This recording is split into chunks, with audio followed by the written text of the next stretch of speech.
Depuis le 27 mars dernier, Karine Esquivillon est introuvable.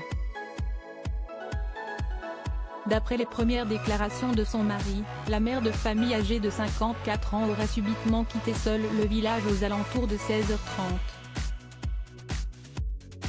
Aurait-elle quitté son domicile volontairement, sans laisser de traces? Ce n'est pas une piste assez convaincante pour la justice.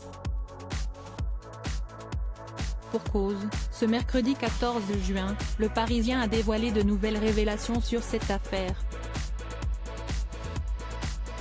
D'après leurs informations, l'époux de la disparue, Michel Piaille, actuellement placé en garde à vue, pourrait avoir un lien avec cette étrange disparition. En effet, si Michel Piaille demeure présumé innocent des faits qui lui sont reprochés, nos confrères ont cependant révélé des éléments accablants. D'après les déclarations faites par les enfants de Karine Esquivillon et de Michel aux enquêteurs, une confidence interpelle. Les enfants se sont souvenus d'avoir vu leur mère le 26 mars au soir, mais pas le lendemain matin. Et lorsque le père de famille est parti récupérer ses deux plus jeunes enfants à l'école, il est non seulement arrivé en retard mais également sale et transpirant. A-t-il tué Karine et caché son corps? C'est un scénario macabre que les forces de l'ordre doivent examiner. Le troublant passé de Michel Piaille. Toujours selon les révélations du Parisien, on apprend que Michel Piaille a déjà certains antécédents judiciaires.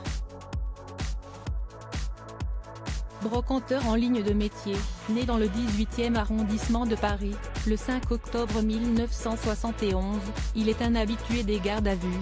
Son casier judiciaire porte plusieurs condamnations, notamment pour escroquerie, peut-on découvrir. Des agissements concernant lesquels certains de ses proches ont livré quelques détails. Notamment le père du prévenu. D'après les dires du père de Michel Piaille, son fils qui régulièrement harcelait sur les réseaux sociaux avait après je ne sais combien de faux documents, de fausses rentrées d'argent, de cartes bleues volées, fini par abandonner sa première femme et ses deux enfants devant un hôtel où il devait 30 000 francs. Et à la suite de son premier divorce, le père de famille a été visé par diverses procédures pour abandon de famille et non-paiement d'une pension alimentaire. Des faits qui lui ont valu plusieurs condamnations. Crédit photo, capture d'écran Facebook.